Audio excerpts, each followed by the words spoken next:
Around Dodge City and in the territory on west, there's just one way to handle the killers and the spoilers, and that's with a U.S. Marshal and the smell of gun smoke.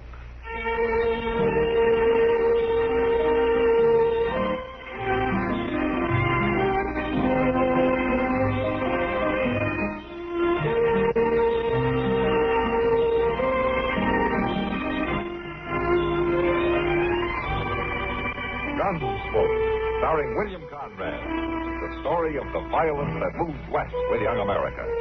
And the story of a man who moved with it. I'm that man. Matt Dillon, United States Marshal. The first man they look for and the last they want to meet. It's a chancy job, and it makes a man watchful and a little lonely.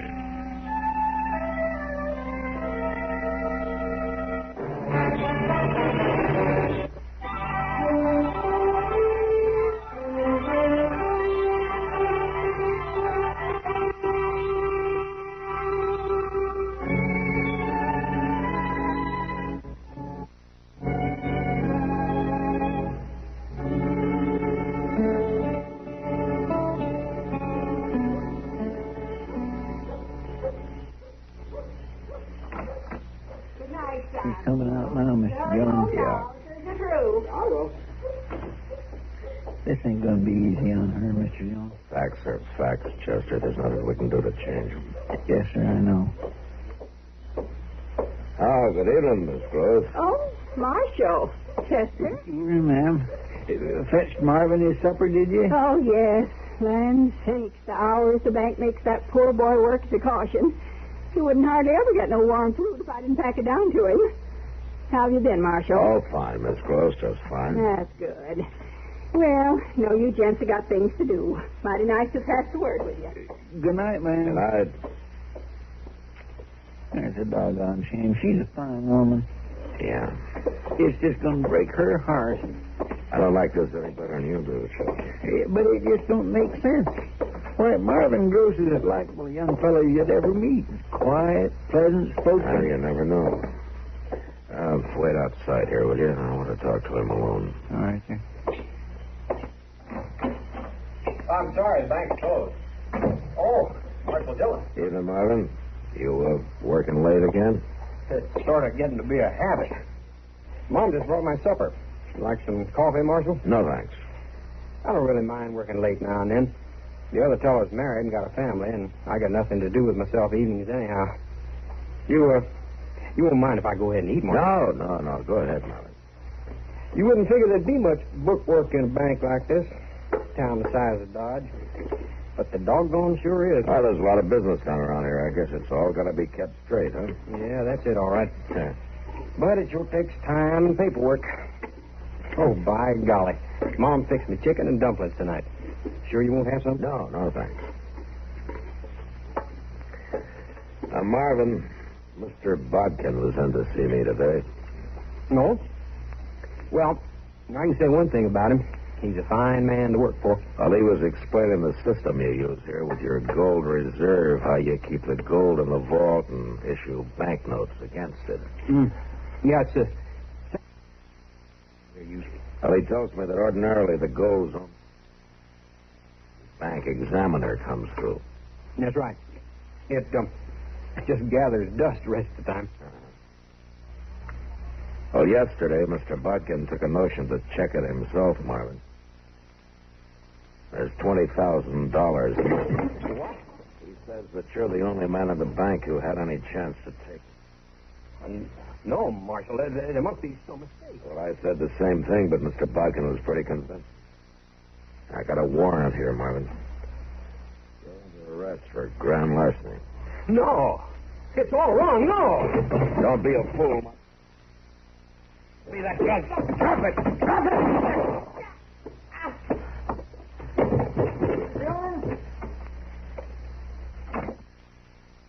Mr. Dillon? Yeah, I'm all right, Chester, but go find...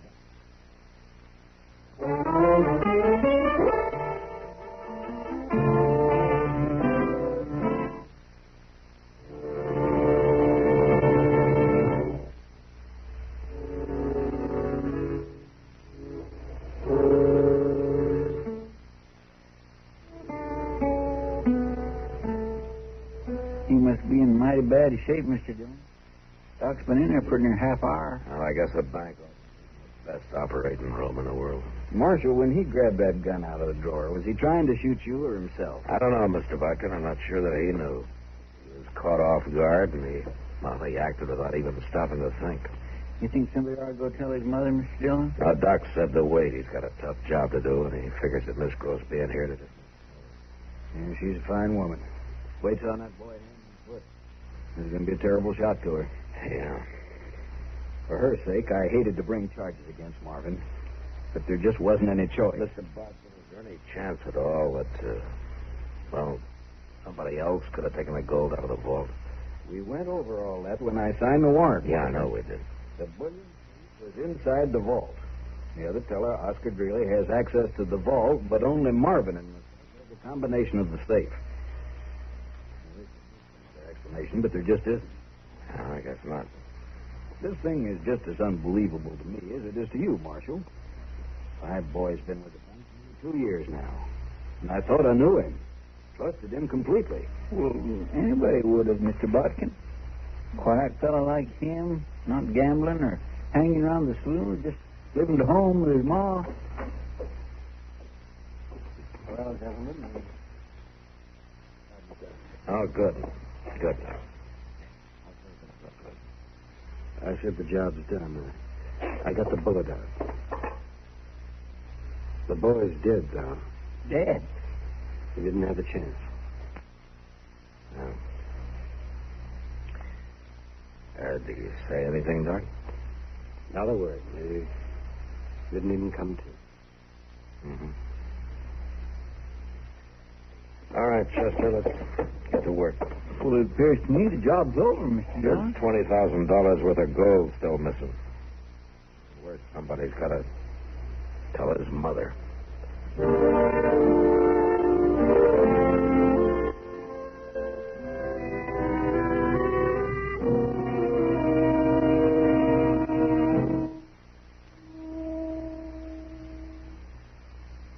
Yes. I'm sorry, Miss Gross. Oh, I don't believe it. Marshal, it's not true. Well, I wish it weren't. My son's dead. Shot to death. Accidentally, Miss Gross. To resist an arrest, he was shot with his own gun. It happened about an hour ago in the bank. And... Oh, no. Here, grab her, Chester. Yeah, I'm not. Oh, easy, man. There now. Oh, you just lean back a minute and catch your breath. Marvin. Yes. Well, you stay right there now. I'll go get you a dipper of water. Oh, it was less than 2 hours ago. I took him his supper. Chicken it was. Flour dumpling. I told him to come right home as soon as he finished. I'm sorry, man. Here you are, Miss Gross. You can just drink this now. It'll help to settle yourself. Yes, it's all right. Could you do some more? No. No, I'm much obliged to you. I'm mighty sorry to have to bring you the news, Miss Gross, but...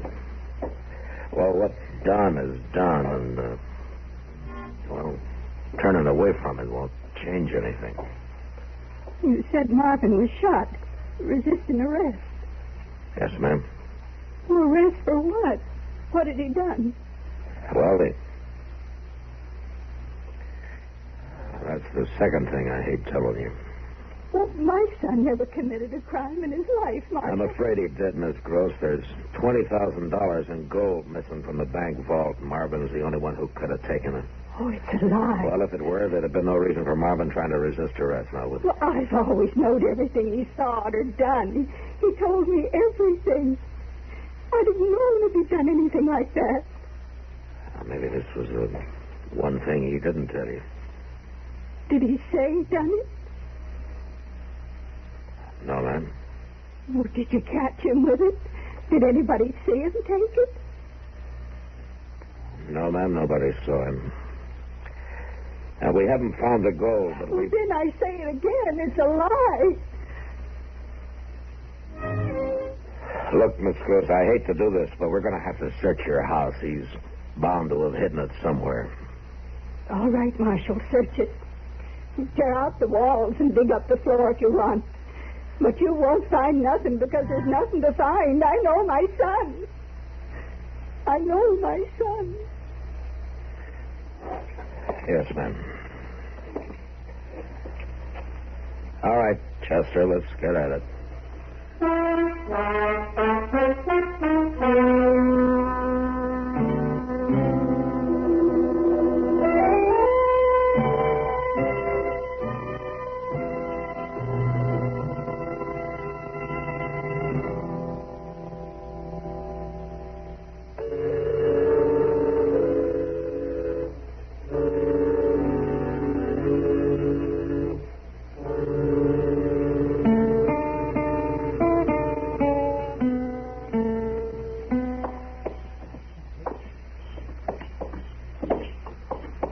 Real nice evening for this time of year, Mr. Dillon. Yeah, it sure is.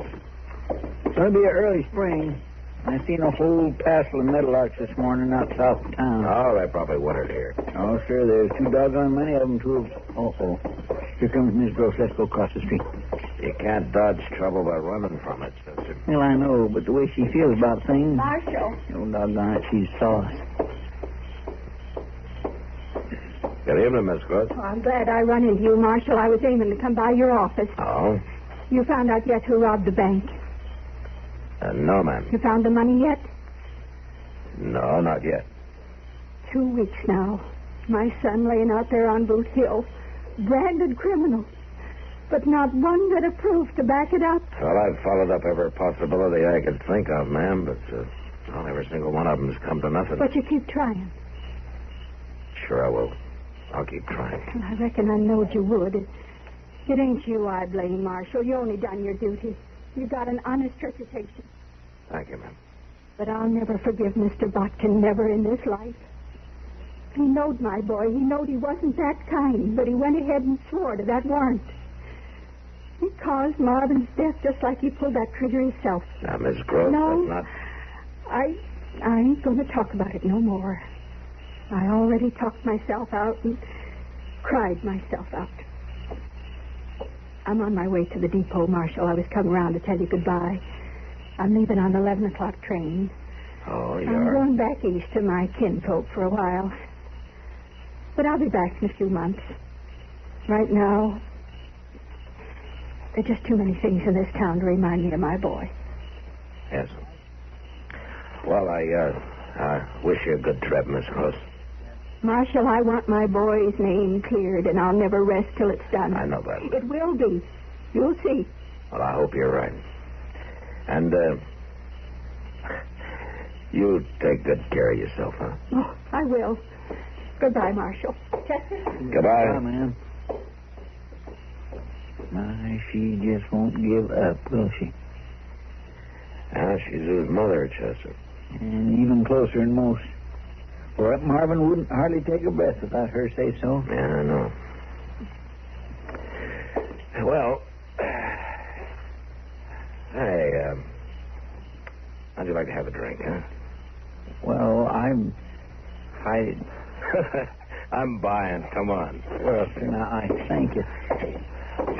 You know, she'll feel better once she gets shut of Dodge, won't she? Back there with her own kin. Sure she will.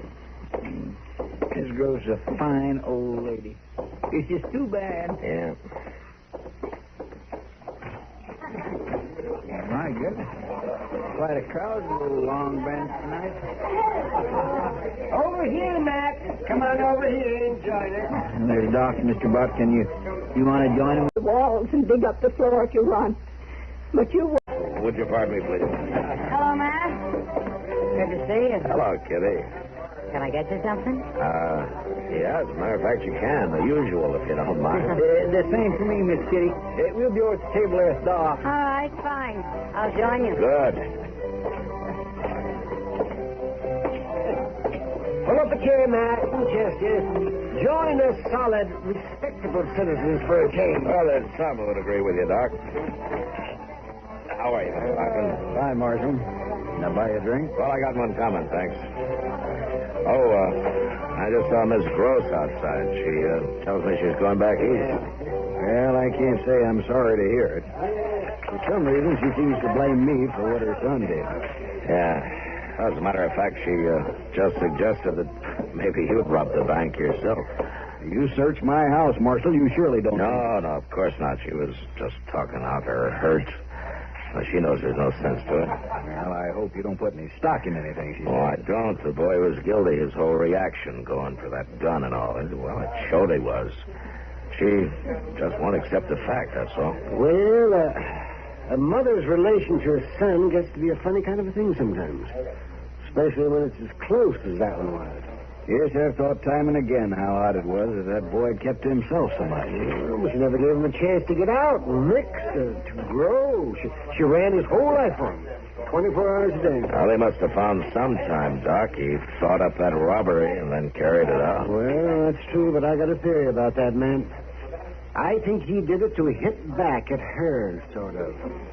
It was a way to rebel. Oh? Yeah, but Marvin wasn't never one to rebel much. Not against nobody. But he finally did. Oh, where you going, man? Wait a minute.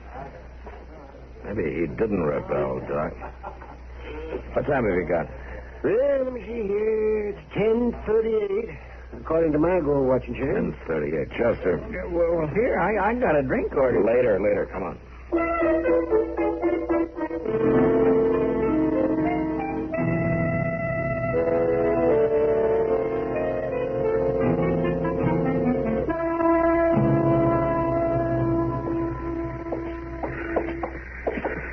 There she is, Mr. Dillon. Standing there with the mail sack counter. Yeah, I see her. Things like this upset me something terrible. I swear to goodness, one of these days, I'm going to turn to dry farming to make a living. Sure you are, Chester, when they figure some way to take the work out of him. Now, Miss Gross. Oh? Oh. Why, Marshal, it's quite a surprise. Yeah, I imagine it is. What? You know, you nearly got away with it. Another hour or so, and you'd have had it safe out of town. What are you talking about? I got to thinking about Marvin, the kind of boy he was, and how he always did what you told him to. He was a beautiful son, Marshal. Sure. And when I talked to the two men who carried your trunk here to the depot, they said they could hardly lift it. What? It's pretty heavy, I guess, with 100 pounds of gold in the bottom of it. Oh, that's a lie. I just opened that trunk, Miss Gross. You had no right to. It was Marvin's trunk. I didn't know what was in it. Your things are packed right in with the gold, things I saw in your house the day I searched it. Miss Gross, you're under arrest, accessory to grand larceny. Arrest? That's right. That stupid young fool. Getting himself shot. He could have swore to some story that had cleared me and took all the blame himself. I tell you, he'd have been glad to do it for his old ma. He died for you, didn't he? What more do you want?